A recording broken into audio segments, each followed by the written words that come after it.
Hello guys, good evening. I read something in the Facebook today. Nabasa ko tong quote na to.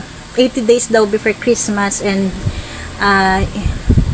he is praying for healing and he's praying for healthy body, healthy mind, healthy heart, healthy family, peace of mind. Things that money cannot buy. Totoo yan. Yun na isa sa mga bagay na cannot be compensated for anything in this world and money really couldn't buy.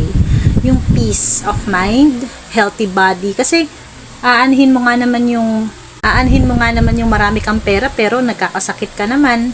Relate din ako dyan, di ba? So, lalo na sa ating may mga pinagdadaanan with anxiety and depression na talaga namang you are fighting every day.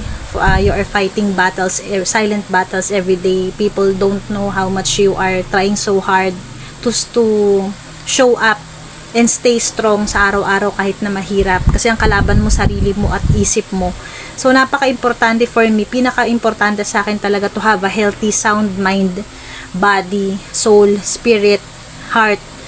Yung heart mo is, kasi pag meron ka ring dinadala sa ano mo, dinadala ka rin sa sarili mo talagang no matter what you do, talagang mabigat yung puso mo parang kahit na anong gawin mo, kahit na mamasyal ka, kahit na bumili ka ng gusto mo, kumain ka ng gusto mo, makipagkita ka sa mga kaibigan mo, andun pa rin yung problema.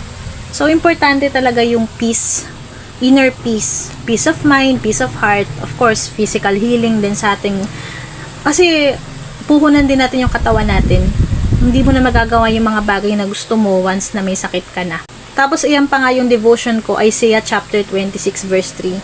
You will keep in perfect peace those who are steadfast and those who trust in you. Those whose minds are steadfast and trusts in you. Sobrang gandang ang reminder to and encouragement to sa atin ngayon. As of now, ako rin, I'm also struggling with many things. I just continue to show up every day for my family, for my husband, for my son, for my parents, for the people who look up to me, 'di ba? So yun talaga, 'di ba?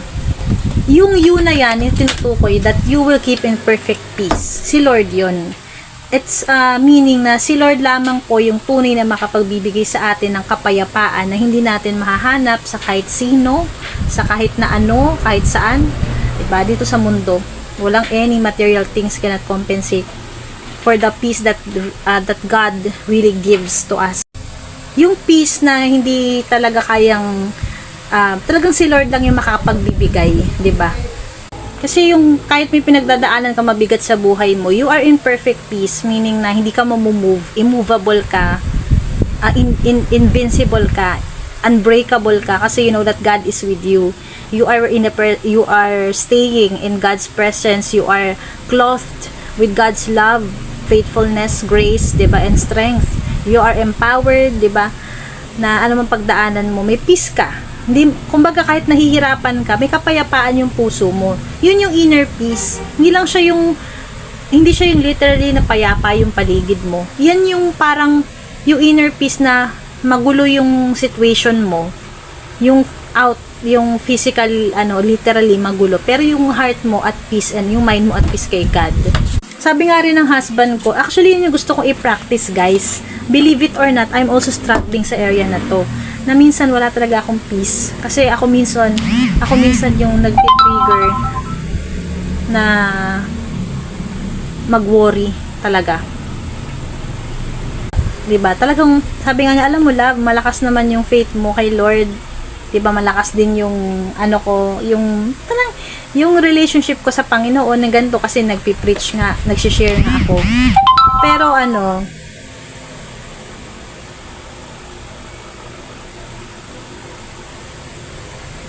Pero may mga pagkakataon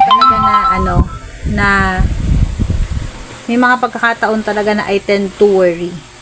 Nagwo-worry talaga ako. Na lalo na sa mga gantong pagkakataon na I'm facing health problems.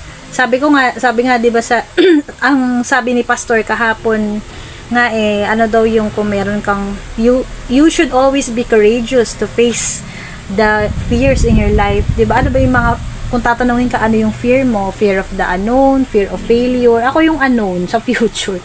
Yan nga, lagi kong, kasi kung ano yung dinideclare mo, kung ano yung lagi mong sinasabi at iniisip, that's what will happen. There is power daw sa words na binibitawan. Alam ko yun, pero yung nagfe-fail pa rin ako. Kayo ba ganun din? I mean, minsan nasasabi ko, kunwari, kapag stressed out na ako, kapag emotional na ako, sabi ko, naku, paano na kaya yung asawa at anak ko pag namatay ako? Ganun agad yung intensity ng anxiety ko na ganun kagad ka worse yung iniisip ko, which is alam ko that's sign of anxiety talaga. Na I admit naman that I'm going through with it. Going through it, hindi ako nahiyang sabihin nun na may mga kahinaan din po ako. That's why I really cling on to God. Kaya nga kay Lord lang lumalapit. Kaya nga siguro reminder din ito talaga. Not just for me, but for the people who are hearing this message. Talagang nasa sa atin kung paano natin talaga pipiliin to still have peace. Not just peace, joy, happiness, peace in spite of the chaos that's going on sa buhay natin and in the world.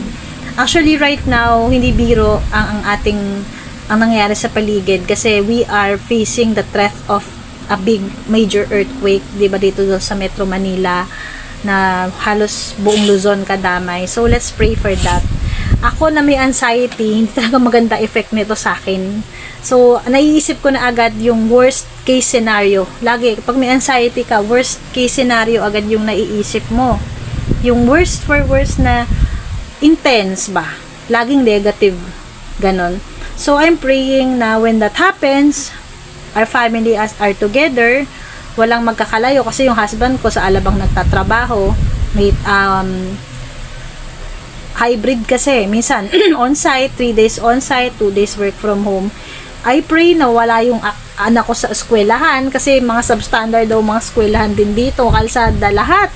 So, grabe, no? Bulacan pa naman kami. Dito pa naman yung mga buhaya na mga corrupt na halos, di ba, sabi nga substandard daw halos lahat dito ng mga infrastructure. So, nakakatakot. All we can do is really, but we cannot prevent that. No man could ever no man can ever can ever stop to it to happen or to hindi mo intercept, diba? Kasi si Lord lang talaga po ang nakakaalam. So all we can do is to really trust Him. Whatever happens, it is His will.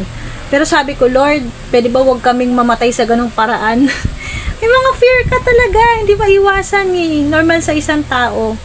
Lalo na ako, nilalabanan ko naman, pero it na comes out talaga minsan naturally and God knows naman how weak I am pagdating dyan. I always cry out to Him that I am a warrior. I tend to fear, although I know that I have faith in the Lord. May fear ako for my family, not just for myself. Kaya ako gusto ko rin lagi akong healthy, lagi akong malakas para sa kanila. Kasi pag nawala rin ako, I know how big problem it is, diba, pag nawala ako. Pero syempre, hindi ko pwedeng akuin yung responsibility na yon na, syempre, pag when that happens naman siguro, pababayaan ba ni God yung family ko pag namatay ako, diba? Pero wag tayo wag ako mag-isip ng ganun ka-negative. So, yun lamang po yung masashare ko ngayon. I know na wala akong right to share this or to encourage you through this message kasi ako din is a worrier person. I tend to worry. Pero, all I'm saying is, lahat tayo na may pinagdadaan ng ganito. All we can do is to really trust the Lord. Diba? Yung peace lamang na hinahanap natin, hindi kaya i-compensate ng tao, ng bagay, ng kahit na anong anything in this world, but only the Lord talaga. So, kay Lord lang po tayo manghawakan. Mag-pray lamang talaga tayo lagi. And right now, siguro ngayon pa lang, mag-start na tayo mag-pursue talaga ng intentional, genuine, personal relationship with the Lord. Kasi we never can tell talaga yung mga mangyayari. Ngayon pa lang, magkaroon na talaga tayo ng chance to come to Him. Diba? Kasi, May, para wag umabot sa point ng kailan it's too late na, 'di ba? Ngayon pa lang, siguro gentle awakening din ng Lord yan sa atin eh, na maalala natin siya, 'di ba? Kaya nangyari to. Pero hindi naman tayo pababayaan ni Lord. Minsan topic lang sa atin na kailangan natin siya. Kailangan nating lumapit sa Kanya and mag-surrender sa Kanya. So, yun lamang. Thank you. And let's continue to pray for everything. God bless.